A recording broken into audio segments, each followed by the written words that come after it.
Hi everyone, welcome back to Travel and Explore for you, your go-to spot for navigating immigration and life abroad. Today I've got big news from Canada. In 2025, the Canadian government is launching a new permanent residence pathway, building on the success of the Economic Mobility Pathways Pilot or EMPP. But what does this mean for skilled workers displaced by conflicts, and how could it affect Canada's job market? We are breaking it down step by step, so let's go. If you are new, consider subscribing, turn on the post notification bell, and don't forget to like.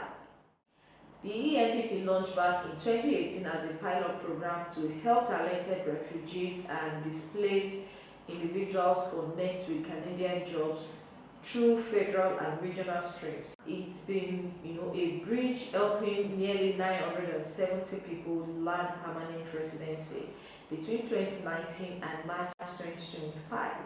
Think of it like a launch pad. A refugee or displaced person with skills and experience could get a job offer, or qualify without one and apply for permanent residency under EMPP. It's been a hopeful but limited path until now. What's changing in 2025?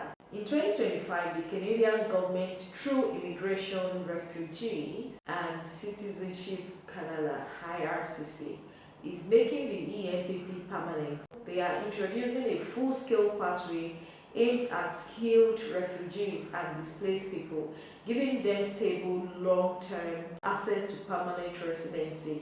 The key changes include it's no longer just a pilot, it has become a full-time immigration route. There is still a federal stream and a regional stream working through provincial nominee program, the PMPs, and the Atlantic Immigration Program (AIP). And yes, it extends before the EMPP expires on December 31st, 2025. So basically, Canada is saying this worked, let's do more of it. So who qualifies?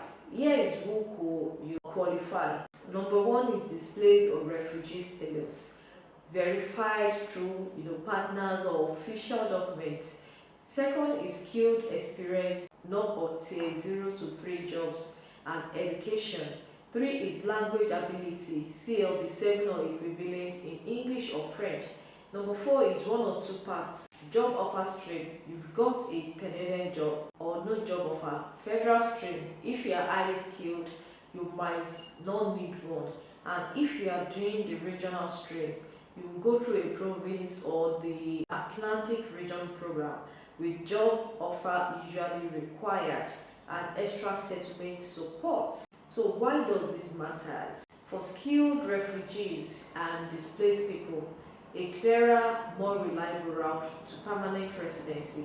It builds stability, career growth, and access to benefits like healthcare, education, and family sponsorship.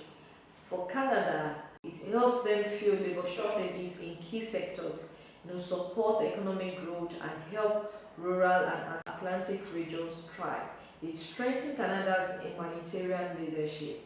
It's a win-win situation.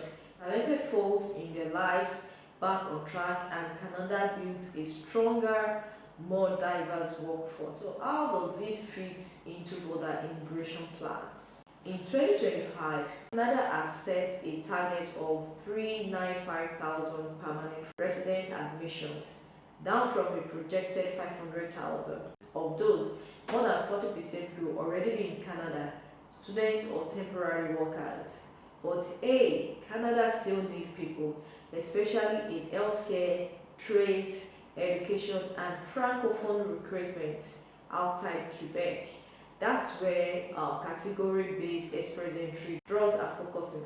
Canadian experience class leads new categories, strong French speakers, healthcare worker, trades, education. That means more changes for people already living and working in Canada to get PR through express entry. The new refugee pathway fits perfectly. How? By being outside Canada. In effect, Canada is tackling labor gaps from both directions. So what is the timeline and what is next? So when can you expect the pathway to open? IRCC has confirmed it that it will be live before EMPP's pilot ends on December 31st, 2025. That means we could see pilot to permanent transitions happening by mid or late 2025, but details are still to be determined. Eligibility, specific application windows, how provincial involvement works. So stay tuned, okay? So what's the practical steps for aspiring applicants? The first thing you need to do is to verify your status, refugee or displaced, with documentation or recognized partners.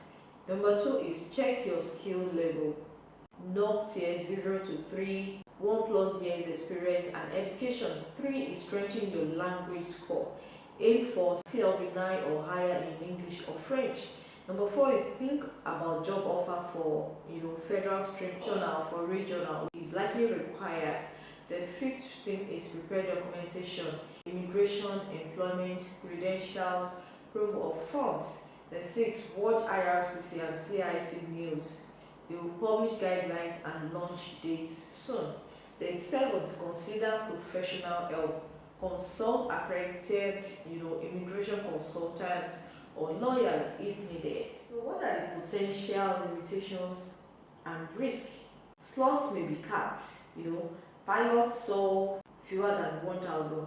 The permanent version may not be huge initially. Processing times could be long. Pilot phases often take months. Policy may shift. A new government could tweak priorities. Then provincial variation. Regional streams depend on PMPs and Atlantic programs with varying criteria. For truth, any new pathway takes a few years to scale. The key is being prepared, meet the requirement, stay alert, and get documents ready. Okay, so let's look at real talk, public opinion, and politics. Not everyone is cheering. Some Canadians worry about jobs, affordability, or cultural fit. Others worry about fraud, LMI misuse, flag polling, and so on. On Reddit, commenters argued unemployment is climbing, yet more PR routes. LMIA fraud, sellers paying for LMIA slots, but there are counter views, noting Canada's demographic crisis, low birth rate, aging population, which means skills and newcomers are essential. They are very important. Immigration always sparks debate, but smart, selective, skilled, focused pathway are Canada's answer to both labor and scarcity and compassionate policy. Alright folks, here's the bottom line. Canada is making its refugee skill pilot permanent in 2025. It is part economic, part humanitarian, a pathway for skilled displaced people. It ties into the broader strategy. Category-based drop plus existing express entry plus PNP plus Atlantic program. It's a big opportunity but no guarantees. Be ready, be informed. If you want updates, hit that subscribe button, like this video, and click the bell so that you don't miss when IRCC rolls out details. Drop your questions and comment below. What are you most curious about? Okay, stay tuned. We've got more deep dives coming. Okay, thanks for watching. I'll see you in the next one. Bye.